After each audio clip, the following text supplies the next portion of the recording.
Hello, everyone. Welcome back to the Integrity Project. I'm your host, Roy Cocciollo, and today we're going to talk about say it or suffer. Say it or suffer in your own demise. Or suffer. Tell me about it. It's simple. When you have something that really is eating you, Sure. you have to express it. You have to say it, because what happens is, Stefano, if you and I are in constant interaction and there's something that really just bothers me. If somebody at work, and I'm not saying you have to say it in a way like, dude, you're an asshole. Sure. Like you don't have to come from a place of Anger. You can come from a place from a love and just say, listen, you know what, Stefano, our relationship is really important to me.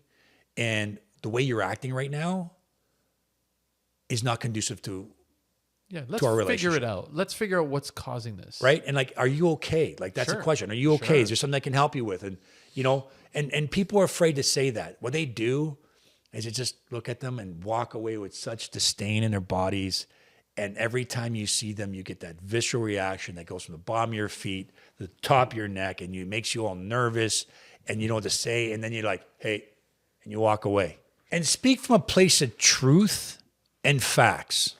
So like, if I'm going to have a conversation with somebody, I'm not going to say, hey, you know what? You really pissed me off yesterday. And I'm like, okay, what did I do? You know what you did. No, I don't. So make sure that when you're going to have a conversation with somebody, you state the facts, you state your emotions, and you know what you're talking about. Because there's nothing worse than trying to get something because you feel something I did 6 weeks ago and you're trying to bring something up today that has no relevance. It makes no sense. So there's two types of people. This is a good question to ask you now. There's two types of people. Number one, people like me, where they need to say it immediately because it's just okay. Or there's number two, where they take a moment to ponder their thoughts. And before they blurt out their emotional stress in that moment, they'll maybe try to word it in a more calming fashion. Now, I'm not saying either one is correct or not correct, but I do want to know your opinion. Which one would you choose in the moment? So there's two parts that come on that. One's a very emotional and reactive. People who are reactive typically don't have a lot of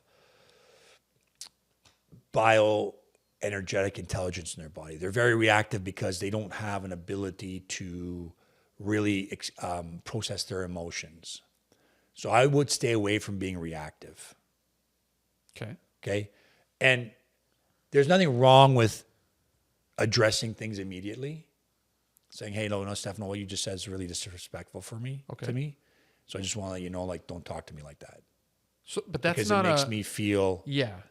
But that's right in the second that it happened. Okay. That's dealing with that. Okay. And then there's the other side that you can sit around and think, all right, let me go back. Hey, Steph, remember yesterday we had that conversation? You said a few things. You said this, that, and the other thing. Well, this is the way you made me feel. And this is the way I need you to express yourself so that we won't have this issue. Because right now I feel really hurt and angry at you right now. And I think that I lost a lot of respect for the way you talk to me. So isn't that the best way to approach anything? If you take a moment and both of you guys can just come to realizations? Yes, but the problem you run into is now you might be a person who is very defensive. Okay. Well, you're being a dick. Fuck you. I can't believe, like, what are you? Don't come to me with that shit. Like, you know what I mean? And I think that if you take away, when someone's trying to say something to you, not to make it wrong, but so that you understand how to treat them so you can have a good, strong relationship. And I think that even in marriages and relationships, somebody has to be right. Right? I got to be right. You're wrong. If I'm right, you're wrong. If you're wrong, I'm right. Does someone have to be? And the question is, if I said to you, if we're in the middle of an argument, I go, Sure. Stefano, you're right. You're right. I was offside. I think I'll come back to you and say, no, you know what? I apologize. I think you were right. No, what would happen? You continue on with the fucking argument. Oh, Even though if I told you, I'm telling you, it happens all the time. Really? People go and they have an argument with their spouse and they're going after them and I go, you know what, honey, I am so sorry. You are absolutely right. I was completely wrong. I can't believe I acted that way. Then what happens? Then she keeps on fucking going. Okay, why? Because she doesn't hear the fact that even making her right makes her happy. There's something deeper within that. So at the end of the day, if you come from an understanding, say, look, I understand how you feel. And you're right. The way I said that or the way I did it was completely offside. I get it. And I'm really sorry that I treated you that way. Okay. So let me talk a bit more about this title. You say it or suffer. Can we talk about the or part? Because sometimes when you say it, you still suffer. So it's not or. I want to be clear about something. When I mean say it or suffer, I don't mean everything blurbs right out of your mouth as it comes through it, right? Like there's a time and place and an energy for everything. And I know sometimes, Stefano, that something comes to your mind. You're like, I fucking have to say something. If I don't, I'm going to explode. Yes. But yet it's still not the right time. But all of a sudden you just say it. Yes. And the other person's like, fuck you. Exactly. I can't believe you just said that to me. And blah, blah, blah. And then all of a sudden you get into an argument. Understand that there is a time and place. When you want to share something sensitive, you have to almost ask for permission. Sure. Stefano, I have something that's really on my mind right now, and I want to have a conversation with you. I want to share this with you, and I just want to know, is this the right time for you? Do you have times that we can talk about this? I don't want to be rushed. I don't want to be like, I just want us to work this out because it's really important to me. Okay. You go, look, it's really important to you. Look, I got a couple business meetings. I'm free at lunch. Can I call you at lunch? And you're like, yeah, let's chat at lunch. I'll come over and see you at lunch. We'll have lunch together. Well, now you're both in a situation where you're both prepared. You know they want to share something, and you're wondering what it's about. And he might even ask you, like, what's this about? Look, it's just something that happened yesterday. I just got to get it off my chest. Beautiful. I like that. And then the guy's going to think, okay, what happened yesterday? And he's got time to think. And then you guys get together and you work it out. Very amicable. And that's the way life is supposed to be. It's not supposed to be argumentative. We're supposed to be able to discuss things as human beings. We have more technology, more connections, more access to like everything in the whole world. Why does everything have to be an argument? Because if I feel that I've been hurt and say nothing, what ends up happening is that hurt will drag around. Every time I see you, I'm going to have disdain for you. Sure. And that makes me suffer. Sure. At the end, listen, if that conversation is a friendship ender, it's a friendship ender. What are you going to do? But hold on. Let me weigh in on another scenario and you tell me how you feel about this. Say it or suffer, I understand. What about in this scenario? You've in a relationship, you both work. Okay? You take the time to address her work. You take the time to address how she's feeling, if she's adapting well, how's her workload. You know, you really take the time to vest into it. But then on the other end, you're now getting the shaft. You're not getting the reciprocal feedback on your end. Like you're not feeling the same kind of love back and forth. I asked you about your work. I feel like I'm not asked about mine. And that now starts to build resentment. Now, I could say it and cause an argument, or I could stay quiet about it and see if it works itself out. Now, the work itself out part, do you think that's a bad way to think? Nothing you ignore works itself out. Nothing you ignore works itself out. Well, I gotta rephrase that. Yeah. I'm rephrase that because 90% of the problems actually do work themselves out. But when it comes to not being heard or seen in your relationship, okay, is something that needs to be addressed. Because it needs to be addressed because the other person, and especially women, they tend to love to talk in words. They right? tend to talk. They love to talk. They love to listen to sound. Women are very verbal. Men are too. Men aren't as verbal. You try have an argument with a woman. How often do you win that shit? You can't. Men just we're very good at selling things. If you want to call it, we're good at a lot of things, but verbal arguments back and forth because our emotions and our mouth aren't really tied together very well. Right. Men are more, I'm going to say, they express themselves more in affection. Men like physical contact. Sure. For me to feel seen and heard isn't so much my wife asking me how my day was. It's more like I get home, she gives me a hug, she puts her hand on my knee, she holds my hand. Beautiful. She lies on my lap. Like to me, that's more of like, hey, I see you, I feel you, okay. You know what I mean? The physical attributes, right, opposed to the words. Exactly. Now, if you feel like you need more of a communication and this is bothering you, right? If this is something that really affects the way you feel about your partner, Sure. then it should be addressed in saying, hey, honey, I want to share something with you. I noticed that I'm completely engaged with you. I ask you about your work and how things are doing and all that kind of stuff. But I don't feel that important because you don't ask for me back. Right.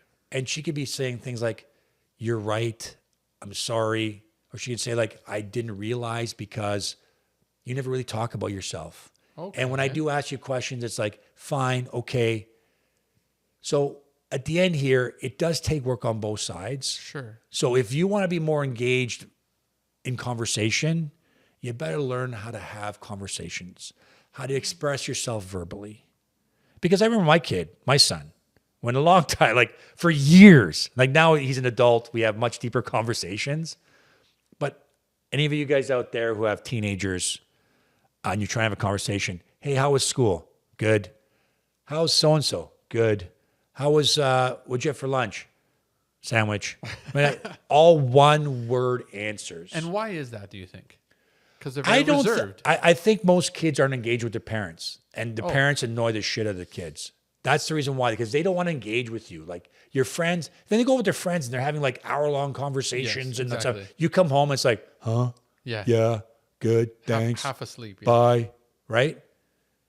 But that's just a natural progression because kids. But it should be at a young age. You should teach your kids. Always talk about how you're feeling, what you're doing. I do that with my kids, and they'll give me a full synopsis every night. I think it's important to ask your kids, like, what was hard at school today? Sure. How did you fall? Yeah, sure. How'd you fail? Sure. Don't talk about the good things. Good things are taken. Tell me granted. the bad stuff first. Yeah, tell me the bad, not the bad stuff, but tell me the stuff that was challenging for you. Sure. How'd you work it out? Do you need help? Do you need support? All that kind of stuff. But my whole point is, if you want to have deeper conversations, learn to have conversations. When she asks you, how was work? You go, you know what, my day today started like this, and you go through, because women like the details. Okay. And if you just say, it was good, you know, John came in today, we had lunch, and I sold a few cars. Thanks. Like that's for her is like, I'm not going to bother asking. Okay. Because it's not engaging for her either. Sure. And it just kind of leaves it all stale. Exactly. Okay. Roy, I have one more thing before we sign off on this episode, and it's a big one, but you got to tell me what you think. You've heard of that term, never go to sleep angry? Yes. Okay. Number one, do you believe in that? And number two, if you do, what would be your take on, okay, but I do have something on my mind. However, I'm trying to stay with my philosophy of never go to bed angry. Which one do I choose? Keep it in or let it out? Like, how do you navigate, I don't want to go to sleep angry? I think the way you end your day, you begin the next day. So if you want to start your next day angry, go to bed angry. Now, I guess it depends on, number one, what are you angry about? Is it your spouse you're angry at? Is it you're angry at yourself? Or you're angry at whatever at the end of the day here? Like, what are you angry about? And if it's a discussion that needs to be said, again, you need to ask permission to make sure that whoever you need to have this conversation with has the energy to do so. And even though you're angry, doesn't mean you have to be belligerent. And I think that people love to have conversations that are meaningful, not just a barrage. And you can say, look, honey, I'm so angry right now. I'm going to have verbal diarrhea for the next 10 minutes about everything that's really fucking pissing me off. And I'm going to go off on you and blah, blah, blah. I just want to let you know I got to let it out. And then we can have a conversation. But if you don't ask permission about that, what's going to happen is you're going to say 3 words and they're going to try to talk over you. And that which makes you even more angry. And then you're going to start yelling even louder. And they're going to start yelling louder. And the next thing you know, you have a screaming match. But timing matters. Like you can engage in a detailed conversation at 10 o'clock at night. No, but what happens is when did it start? Did it start when you got home through the door? Probably, let's say start at 5 p.m. Start at 5 p.m. You get home. I don't know. They came in and like, I don't know what you'd be angry about, but Anything. Could be anything. Could be anything. It's whatever it is. You're angry at your spouse, your wife, whatever. Sure. She's supposed to be pick up the kids and you had to rush home, Sure. whatever. It doesn't matter what it was. So it comes down to it. You come in, you know you're angry. Sure. And you really want, but there's people around. That's when you go, honey, I need to share something with you and we need to find some time between now and bed because I got to get this off my chest. That's good. Let's make some time. So let's put the kids to bed early. Sure. Let's go for a walk outside. Whatever it is, like, I just need to get this off my chest. Wherever you feel comfortable, safe. You can go in your car. Let's go to the car. Like, I know that people like it's quiet, whatever you want to do. Sure. Find a quiet place. You can have a conversation. You can express yourself. But I think the number one thing is if I'm angry, I want to deal with that rage before I get into that conversation. You do not want to go in there with the anger on your tongue because when you're angry, the tongue can be very sharp and you're going to say shit that you're going to regret. Big time. Big time. Yep. So go find a safe place, go for a run, rage like I talked about in my other episodes. Just let all that anger and rage out before you go in that conversation. Because if you can let that energy out, when you have that conversation, now you're not coming from a visceral place. You're coming from your heart. And people forget. Yeah. Everyone. Why do you think let's have a heart to heart? You know what a heart to heart is when your heart's online and their heart's online, and you can't do that with rage in your eyes. That's right. Yeah, you can't beat it to a pulp like that.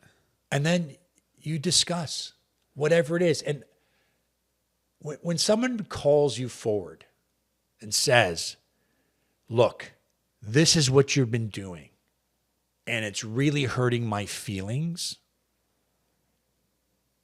acknowledge that. Take responsibility for it. And you know what? Sometimes you're like, what are you talking about? In your mind, you're saying, like, what are you like?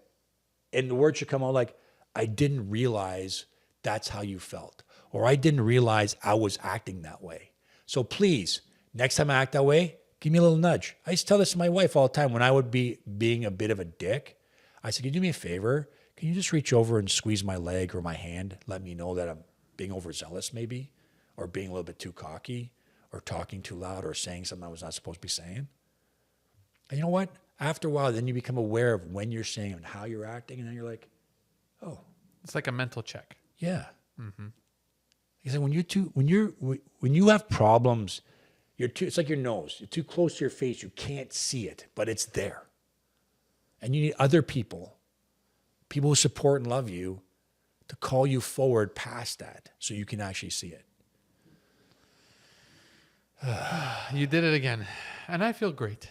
Now, for everyone that needs to feel the way we feel right now, exhausted but accomplished, look right at that camera and you tell them where they can find you. Everyone, this is The Integrity Project. You can find us on both Spotify and YouTube under The Integrity Project, on Instagram at RC Truth Academy, and of course on Facebook under Roy Cocciollo. Guys, thanks for watching and have yourselves a great day.